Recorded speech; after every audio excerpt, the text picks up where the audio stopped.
Teal dear, let's talk about the sweet irony regarding the religion of peace, its many, so very many terror attacks in the West and around the world, and the recent instance of what could be seen as a retaliation attack, and how this just seems to be inevitable. By now, I'm sure you're aware of the attack that took place outside a mosque in Finsbury Park in the UK. The perpetrator was a white 47-year-old man whom eyewitnesses have described as saying, "I want to kill Muslims," after he ploughed a van through a crowd of worshippers. Now, I've been following this story on and off as time allows since it happened, as I do with all attacks that happen in the UK or indeed in Europe. And what has interested me most about this attack has been the reaction to it, especially from the media and on social media. So obviously the West over the past years has experienced numerous attacks at the hands of the religion of peace, and these attacks have come with ever-increasing frequency, especially in the last few months. And every time these attacks happen, we hear the same old story over and over. Attackers mass murder a number of people with knives, guns, automobiles and more, often while exclaiming Allahu Akbar, and we instantly see the apologists come out. The sort of people who, even in the midst of a terror attack, people being shot and stabbed in front of them, with the perpetrator shouting, "This is for Allah," will still announce that it's not Muslims, it has nothing to do with Islam, #NotAll, and all that other nonsense. What follows is of course the predictable cycle. Social media covered in flag overlays on display pictures, #PrayFors, #NotAlls, and all manner of claims about lone wolves, mental health, how this is nothing to do with Islam, a few candlelit vigils, and claims we need to not let this divide us, and how we need to be vigilant against right-wing extremism and Islamophobia, and often some bizarre idea that condemnation of the attacks carried out in the name of Islam is somehow proof of racism against all brown people, and that our main concern shouldn't be the victims or their families, but instead should be a concern that Muslims might be unfairly stereotyped or harassed as a result. Apparently, when a group of Muslims kills a group of white Europeans, the real victims are all the other Muslims in the world. At this point in time, this cycle has become so ingrained in people, we all know exactly what's going to happen before it's even happened. It just seems like an inevitable. Add to this the fact that we have the political elites constantly telling us we just need to get used to this. Terror attacks are just part of life these days, and when they happen we just have to carry on as usual, like nothing ever happened. Don't rock the boat. Don't make any complaints. Don't seek justice. Don't seek change. Just keep your eyes downcast and pretend nothing happened. So we know there is going to be no change to this pattern. It will continue to happen. It will continue to increase. We know this. After all, if someone displays a behavior you don't like, and you take no action to attempt to remedy that behavior, then it will continue. This is basic behavioral psychology. Is it really then any surprise that eventually the citizenry of a country, in this circumstance, will eventually take matters into their own hands outside the law? This would seem to be the case in the instance of the attack on Muslim worshippers at Finsbury Park. And what is the reaction we're seeing to this from the media and from Islam apologists and leftists on social media? Nothing about having to carry on as usual, nothing about how these attacks are just part of living in a city, nothing about how this shouldn't divide us, nothing about how this is a lone wolf with mental health problems. No, instead it's all about white supremacy and racism and how this is absolutely a terror attack and we need to say that as loud as possible. This is not being termed an incident, as the Islamic attacks are so often termed. No, this particular thing, when a white person attacks Muslims, that's real terrorism. None of the usual apologia is applied here. No, this is just straight-up terrorism and racism and xenophobia and white supremacy and proof that the West truly is the most evil and vile place in the world and straight white males are to blame for everything. Again. This may very well be the first signs of the pot boiling over. If politicians aren't going to do anything to stop the Islamic problem in the West, then people are going to come to the conclusion that they must do it themselves, because it seems like the only way for them to carry on their lives and be sure that their children will grow up in a safe nation, free from random Islamic bombings and car and knife attacks. And a quick word here on the mental health aspect, because it's something interesting and I've mentioned it a little bit before, and how it's often used by apologists in these sorts of instances. Yes, mental illness can be a factor and should not be ruled out because an ideology is involved. When it comes to the likes of Islamic attacks, mental illness does seem a possibility, given the massive numbers of them owing to higher rates of quite a variety of problems in Middle Eastern populations, possibly owing to a higher rate of consanguinity, more colloquially known as inbreeding in their populations relating to cultural and religious reasons. This may be exaggerated when combined with the founder effect, a loss of genetic variation when a genetic population is established in a new location in isolation from its larger origin, resulting in an increased likelihood of genetic homozygous mutation. Such effects have been witnessed in Iceland, amongst Ashkenazi Jews throughout Europe, and also amongst many Muslim populations, both in the Middle East and in the West, where the practice of consanguineous marriage has been brought over from their country of origin. This may go some way to explain why, for example, Pakistani births in the UK account for 33% of all children born with genetic illnesses, while only accounting for 3% of total births. 55% of UK Pakistanis married their first cousins. Unsurprisingly, along with physical problems as a result of children of such a union, there is also a far higher likelihood of the manifestation of psychosis, schizophrenia, and various other mental illnesses. When you have a population that, by dint of its religious beliefs, is more prone to the creation of individuals with the potential for mental health problems, then being told it is their duty to fight non-believers and spread their way of life, it shouldn't really be surprising that that population produces a larger number of extremely violent people. The main problem here comes then not only from their ignorance of genetics and seeming lack of willingness to correct this pattern of behavior, because it is deemed by Allah to be totally okay to breed like this, thus making the practice perfect and beyond reproach in their eyes, and then you combine this with religious teachings of violence and martyrdom, and simply not trying to treat any mental illness present in their population, either owing to a belief that the person is the way Allah decreed them to be, or from ignorance of what mental health is and the causes and potential outcomes of such problems. Indeed, in the paper, Faulty Genes, Consanguinity in the Pakistani Community, many respondents to questions about mental illness in their offspring and links to genetics were unwilling to accept the link between cousin marriages and physical and mental illness, and instead attributed the traits to the will of God.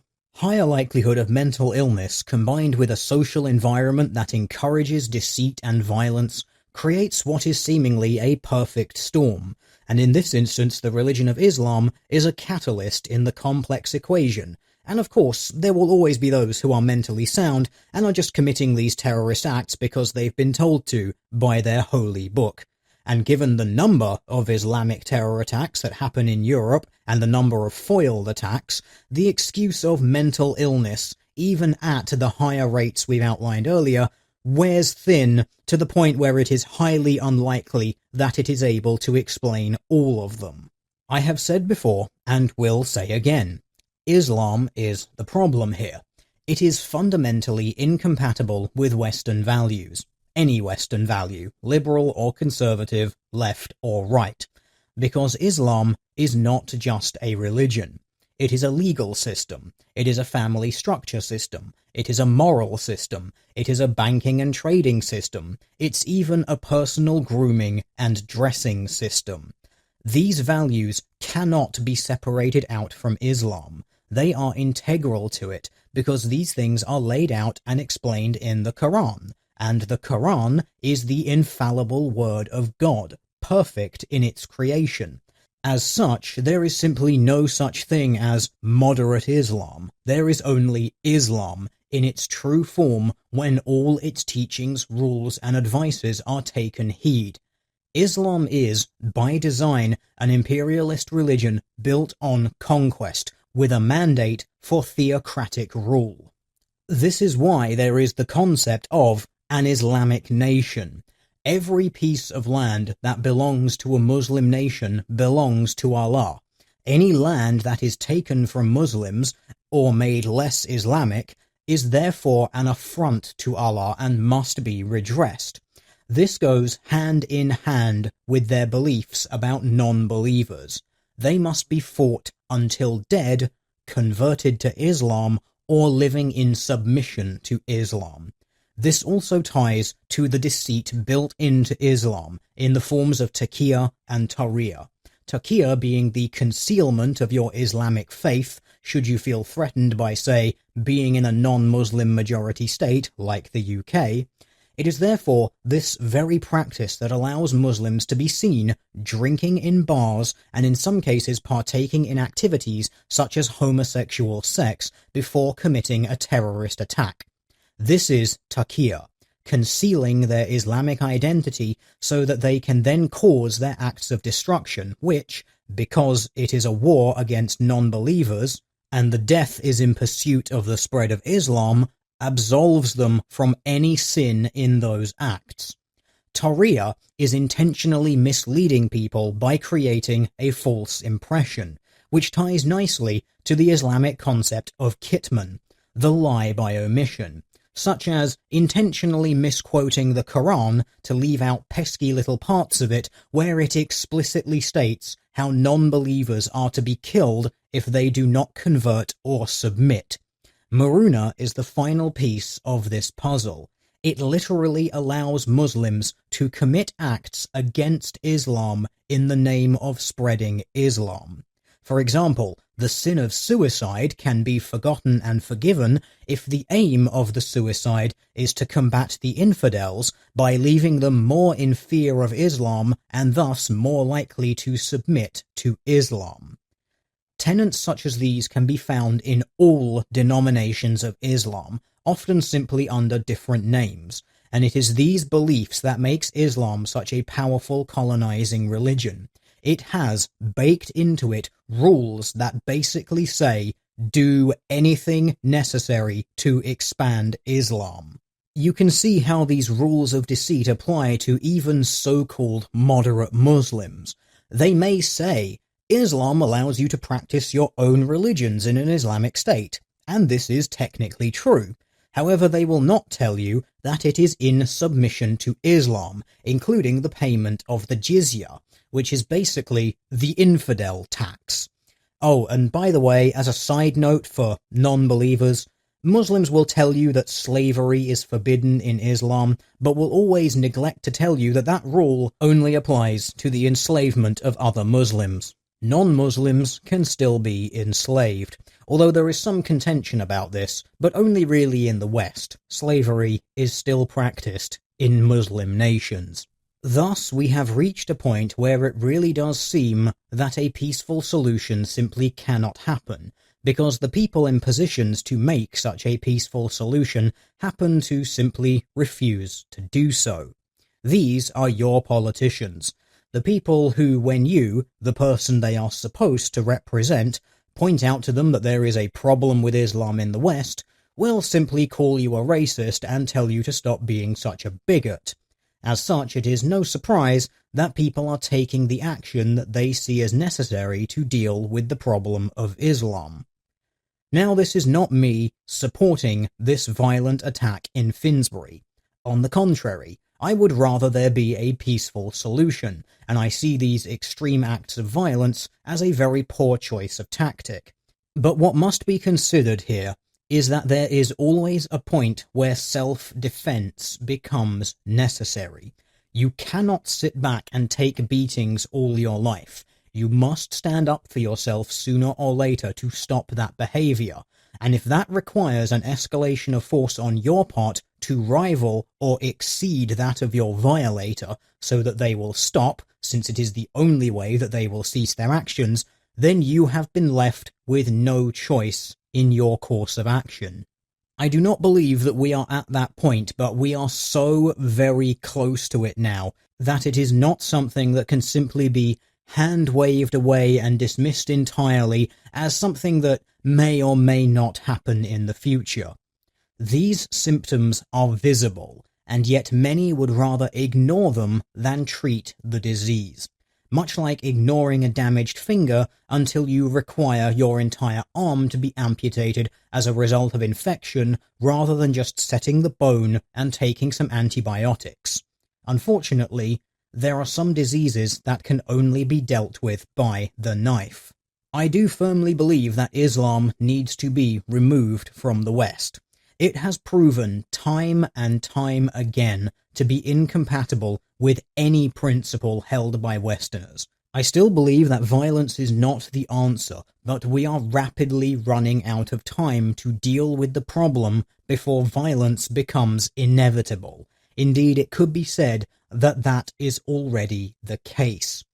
At this point in time, it seems more and more as if we will have to go so far as to outright ban Islam, make the practice of the religion illegal, outlaw the spreadings of its teachings, and destroy all buildings and books on the subject, and deport those whom refuse to convert to any other religion or simply give up religion entirely. It is an extreme position, but after so long and so many times we see the same thing over and over and over, I fear that it is the only course of action left to protect the people in Europe. Something that your governments should be doing and are currently failing to do in a spectacular fashion. It's either that or a total, from the ground up, reformation of Islam. But since their literature is the infallible and perfect word of God, I don't see that happening anytime soon, and artistic license to interpret things differently can only go so far. It is easy to hate people, but in this case, it is not entirely the people.